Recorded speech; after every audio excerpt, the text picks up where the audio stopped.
Hello everyone. आज हम start कर रहे हैं डीएनए। हम लोगों ने सेल पढ़ लिया था कि सेल क्या होती है, सेल कितने प्रकार की होती है। प्रोकैरियोट सेल देख लिया था, प्लांट सेल, एनिमल सेल देख लिया था।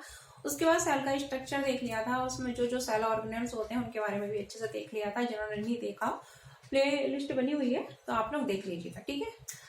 आज हम स्टार्ट कर रहे हैं डीएनए, ठीक है। काफी महत्वपूर्ण है और इस पर प्रश्न पूछ लिए जाते हैं, चाहे वनडे एग्जाम हो, चाहे कोई सा मेंस वगैरह कुछ भी हो, ठीक है। तो ध्यान से देखिएगा डीएनए। तो डीएनए जो है वो है क्या? तो जो डीएनए है वो क्या है? एक प्रकार का न्यूक्लिक अम्ल है। क्या है? न्यूक्लिक अम्ल है, ठीक है। और अगर हम बात करें तो न्यूक्लिक अम्ल, तो न्यूक्लिक एसिड जो है वो 2 टाइप के होते हैं मेनली। एक होता है डीएनए और एक होता है आरएनए, ठीक है।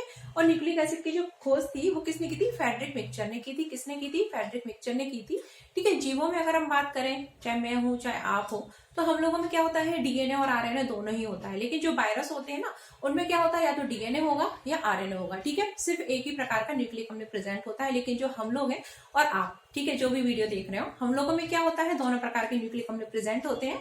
डीएनए भी होता है और आरएनए भी होता है, ठीक है। तो जो न्यूक्लिक अम्ल है, तो न्यूक्लिक एसिड की खोज, ये भी प्रश्न पूछ लिया जाता है। तो न्यूक्लिक एसिड की खोज किसने की थी? फ्रेडरिक मिक्सचर ने की थी। जीवों में 2 प्रकार के न्यूक्लिक एसिड होते हैं, हम में और आप में, ठीक है। कौन कौन से? डीएनए और आरएनए दोनों ही होते हैं। जबकि वायरस जो होते हैं उनमें डीएनए आरएनए में से कोई एक प्रकार का न्यूक्लिक एसिड होता है। और आज हम आरएनए नहीं पढ़ रहे हैं, आज हम पढ़ रहे हैं न्यूक्लिक एसिड का कौन सा टाइप? डीएनए, ठीक है। डीएनए जिसे क्या बोलते हैं? Deoxy ribo nucleic acid. ये इसका फुल फॉर्म लिखा हुआ है डीएनए। डीएनए को बोलते हैं हम डीऑक्सी राइबो न्यूक्लिक एसिड या डीऑक्सी राइबो न्यूक्लिक अम्ल, ठीक है। अगर बात करें हम डीएनए की, तो ये किससे मिलकर बना होता है? इसमें क्या होता है? पॉलीन्यूक्लियोटाइड की चेन होती है। न्यूक्लियोटाइड जो होते हैं, ठीक है, आप लोगों ने सुना होगा न्यूक्लियोटाइड, न्यूक्लियोसाइड। जिन्होंने नहीं सुना हो उनको मैं आज बता दूंगी क्या होता है। जो डीएनए का मॉलिक्यूल्स होता है, डीएनए जो होता है वो 2 पॉलीन्यूक्लियोटाइड चेन से मिलकर बना होता है, ठीक है। ये देखो, आपको चेन दिख रही होगी, देख लीजिए। ये आपने देखा भी होगा। इस मॉडल को बोलते हैं Watson and Crick model. 2 scientists थे, वाटसन क्रिक, इन्होंने ये मॉडल दिया था डीएनए का, डबल हेलिक्स मॉडल, ठीक है। डबल कुंडलित, दोहरा कुंडलित मॉडल दिया था, जिसके लिए इनको नोबेल पुरस्कार से भी 1962 में सम्मानित किया गया था। डीएनए का डबल हेलिकल मॉडल दिया था, 53 में दिया था और 62 में इनको नोबेल पुरस्कार से सम्मानित भी किया था। ये प्रश्न भी कई बार पूछ लिया गया है कि डीएनए का डबल हेलिकल जो मॉडल था वो किसने दिया था? तो वो दिया था वाटसन और क्रिक ने, ठीक है। इसके लिए इनको नोबेल पुरस्कार से सम्मानित भी किया गया था, ठीक। 1953 में दिया था और 1953 में दिया था, हाँ, याद रखना। उसके बाद ये वाला जो मॉडल है ना, जिसको हम डीएनए का डबल हेलिक्स मॉडल बोलते हैं, तो इसमें आपको ये 2 चेन श्रृंखलाएं दिख रही हैं। इन श्रृंखलाओं को ये बोलते हैं हम पॉलीन्यूक्लियोटाइड चेन। क्या बोलते हैं? पॉलीन्यूक्लियोटाइड चेन बोलते हैं, ठीक है। और ये जो पॉलीन्यूक्लियोटाइड जो चेन होती है वो किससे बनी होती है? बेस, सुगर और फॉस्फेट से मिलकर बनी होती है। किससे मिलकर बनी होती है? बेस, सुगर और फॉस्फेट। जी हाँ, सुगर, शक्कर, सुगर, ठीक है। अब इसमें जो सुगर होती है वो कौन सी होती है? वो होती है डीऑक्सी राइबो सुगर। और जो आरएनए होता है उसमें कौन सी सुगर होती है? Ribose sugar. याद रखना, आरएनए भी हम पढ़ेंगे तो हम आपको बताएंगे आरएनए में कौन सी सुगर होती है? Ribose sugar.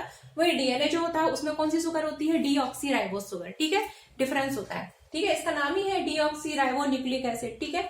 तो जो डीएनए जो होता है उसका फुल फॉर्म क्या है? Deoxy ribo nucleic acid. जो 2 पॉलीन्यूक्लियोटाइड चेन, ये एक श्रृंखला, ये दूसरी श्रृंखला, ठीक है, 2 पॉलीन्यूक्लियोटाइड चेन से मिलकर बना होता है। और ये 2 चेन जो होती है वो किससे मिलकर बनी होती है? वो बनी होती है बेस, सुगर और फॉस्फेट से मिलकर बनी होती है, ठीक है। सबसे पहले हम देख लेते हैं सुगर कौन सी होती है। सुगर जो होती है 5 कार्बनिक तो सुगर होती है, पेंटो सुगर होती है, उसको बोलते हैं डीऑक्सी राइबो, ठीक है। Deoxy ribo sugar. कौन सी सुगर होती है? डीऑक्सी राइबो सुगर, ठीक है। इसके बाद अगर हम बात करें बेस, तो बेस जो होते हैं यानी क्षार, क्षार 2 टाइप, क्षार 2 प्रकार के होते हैं। एक होता है प्यूरिन, एक होता है पिरिमिडिन। क्षार जो होते हैं 2 प्रकार के होते हैं, प्यूरिन और पिरिमिडिन, ठीक है।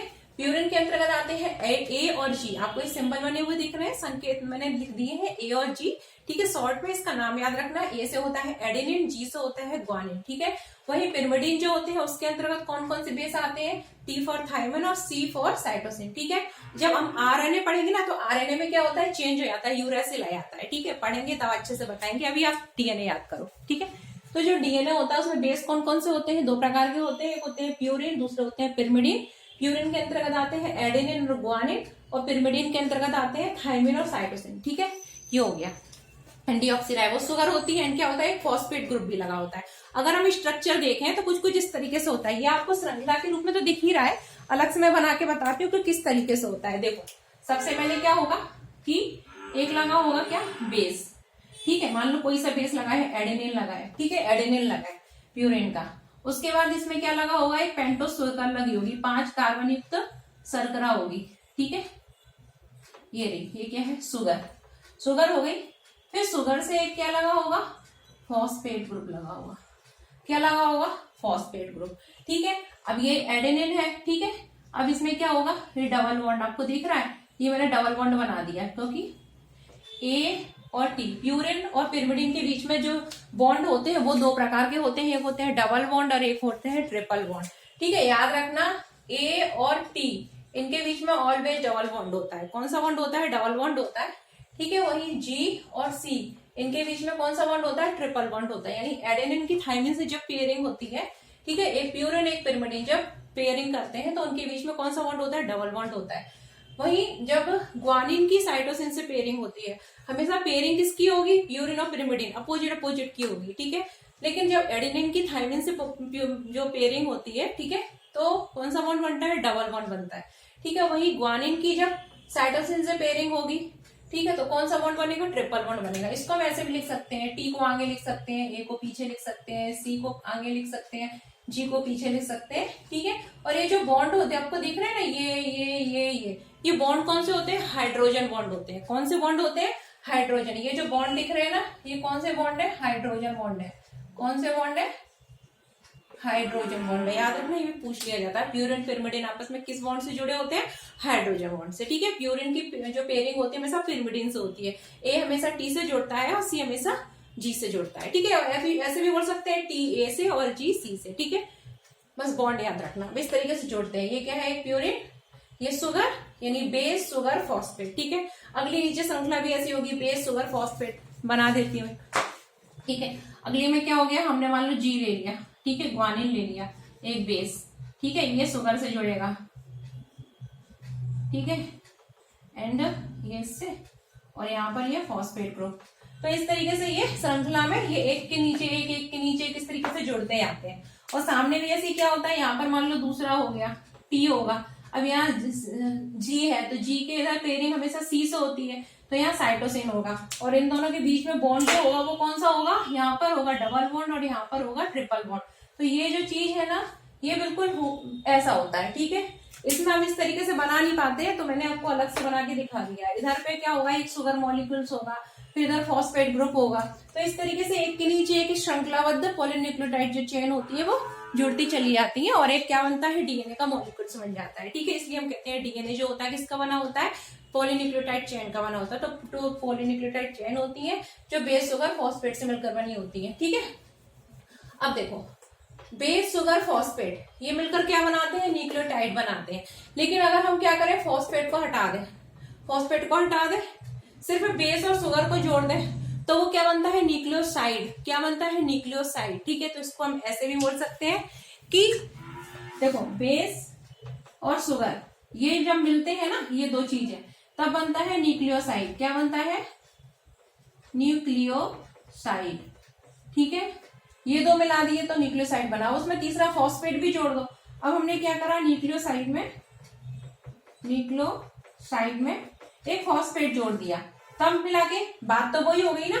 आप चाहे कह दो कि बेस शुगर और फॉस्फेट तीनों मिलकर क्या बनाते हैं, न्यूक्लियोटाइड बनाते हैं, या फिर मैं ये कह दूं कि बेस शुगर बराबर क्या होता है, न्यूक्लियोसाइड। इसकी जगह मैं कह दी न्यूक्लियोसाइड और फॉस्फेट मिलकर क्या बनाते हैं, न्यूक्लियोटाइड बनाते हैं। ये मिलेंगे तो क्या बनेगा, न्यूक्लियोटाइड। क्या बनेगा, न्यूक्लियोटाइड, ठीक है। तो बात बराबर हो गई। ये जो 2 है ना, बेस और शुगर, ये मिलकर क्या बनाते हैं, न्यूक्लियोसाइड। क्या बनाते हैं, न्यूक्लियोसाइड। अगर मैं कह दूं न्यूक्लियोसाइड और फॉस्फेट ग्रुप जुड़ता है तो क्या बनता है, न्यूक्लियोटाइड बनता है, बिल्कुल सही है। और मैं कह दूं बेस शुगर फॉस्फेट मिलते हैं तो भी क्या बनता है, न्यूक्लियोटाइड बनता है, फिर भी सही है, ठीक है। क्योंकि बेस शुगर बनने से क्या बनता है, न्यूक्लियोसाइड। इनकी जगह मैं साइड भी लिख सकती हूँ, न्यूक्लियोसाइड और एक फॉस्फेट जब ग्रुप मिलता है तो न्यूक्लियोटाइड बनते हैं, ठीक है। इस तरीके से 2 पॉलीन्यूक्लियोटाइड जब चेन मिलती है तो क्या बनता है, हमारा डीएनए का मॉलिक्यूल्स बनता है, ठीक है। डीएनए क्या है, एक प्रकार का न्यूक्लिक एसिड है जिसकी खोज किसने की थी, फ्रेडरिक मिस्चर ने की थी, ठीक है। न्यूक्लिक अम्ल की खोज, डीएनए आरएनए दोनों होते हैं न्यूक्लिक एसिड। जीवों में और मेरे आप में कौन सा न्यूक्लिक एसिड होता है, डीएनए भी होता है, आरएनए भी होता है। कोई वायरस में एक प्रकार का होगा, या तो डीएनए होगा या आरएनए होगा, ठीक है। थोड़ा मैं इसको क्लीन कर देती हूँ। फिर हम देख लेते हैं डीएनए का डबल हेलिकल जो स्ट्रक्चर है, जिसको काफी महत्वपूर्ण है और किसने दिया था, वाटसन और क्रिक ने दिया था। ठीक है, डीएनए का जो डबल हेलिकल स्ट्रक्चर है काफी महत्वपूर्ण है और किसने दिया था, वाटसन क्रिक ने दिया था, जिसके लिए इनको नोबेल पुरस्कार से सम्मानित भी किया गया था। ठीक है, तो इसको देख लेते हैं, बहुत महत्वपूर्ण और इसमें से भी प्रश्न बनते हैं। तो ये आपको एक स्ट्रक्चर दिख रहा है जिसको बोलते हैं डीएनए का डबल हेलिकल स्ट्रक्चर। ठीक है, देखो बता दें कुछ कुछ किस तरीके से बनाते हैं। एक क्या होता है, एक ये चेन होती है, ठीक, न्यूक्लियोटाइड की, एक दूसरी चेन है, तो ये क्या हो गया, पॉलीन्यूक्लियोटाइड चेन हो गई, 2 चेन हो गई।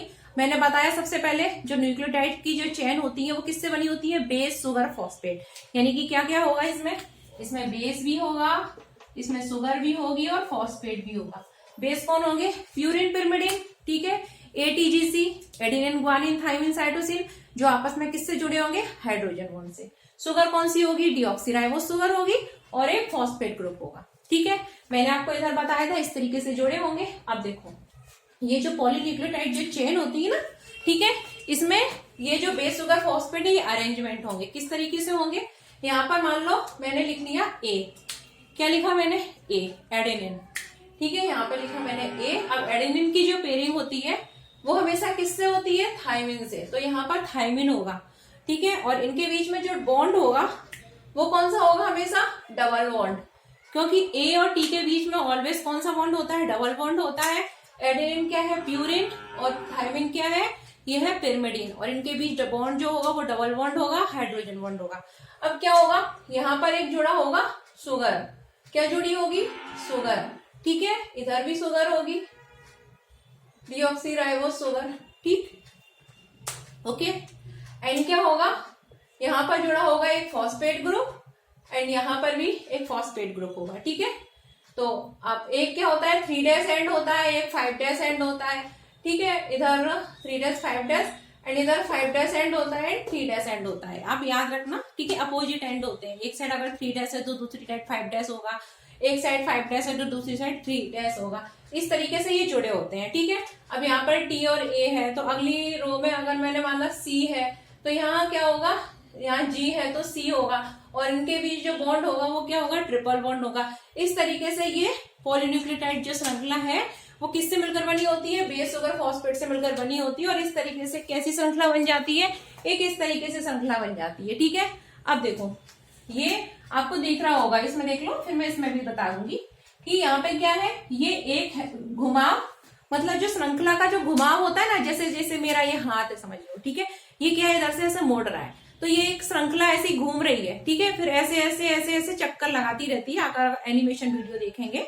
ठीक है, तो फॉर जो हमारे इंडियन तो इतने नहीं बनाते, जो फॉरेनर लोग हैं वो ज्यादा एनिमेशन वीडियो बनाते हैं, तो आप उसमें देखना कि श्रृंखलाएं जो होती है इस तरीके से घूमती रहती है। ठीक है, तो क्या होता है, हर जो घुमाव होता है ना हेलिक्स का, ठीक है, कुंडली का हर घुमाव जो होता है, ठीक है, एक पूरा जो घुमाव होता है, ठीक है, तो उसमें जो कितने बेस पेयर होते हैं, 10 बेस पेयर होते हैं, यानी एटीजीसी, इस तरीके से 10 इस साइड होंगे, 10 इस साइड होंगे, प्रत्येक जो हेलिक्स होता है, ठीक है, उसमें कितने होंगे, 10 होंगे। ठीक है, यानी कि अगर मैं देखूं यहाँ से लेके यहाँ तक, ये पूरा एक बार ऐसा हो रहा है, फिर यहाँ से घूम रहा है, तो यहाँ से यहाँ तक में कितने बेस पेयर होंगे, 10 बेस पेयर होंगे, और यहाँ से यहाँ तक की अगर दूरी देखें, ठीक है, 10 बेस पेयर जो जहां तक होंगे वहां तक की दूरी जो होगी वो कितनी होगी, 34 एंगस्ट्रॉम होगी, कितनी होगी, 34 एंगस्ट्रॉम होगी। ठीक है, अगर हम कोई से 2 बेस पेयर की दूरी देखें, माना कि यहाँ पर क्या है, ए है, यहाँ टी है, यहाँ पर क्या है, सी है, यहाँ जी है, तो इन 2 बेस पेयर के बीच की दूरी कितनी होती है, 344 एंगस्ट्रॉम। ठीक है,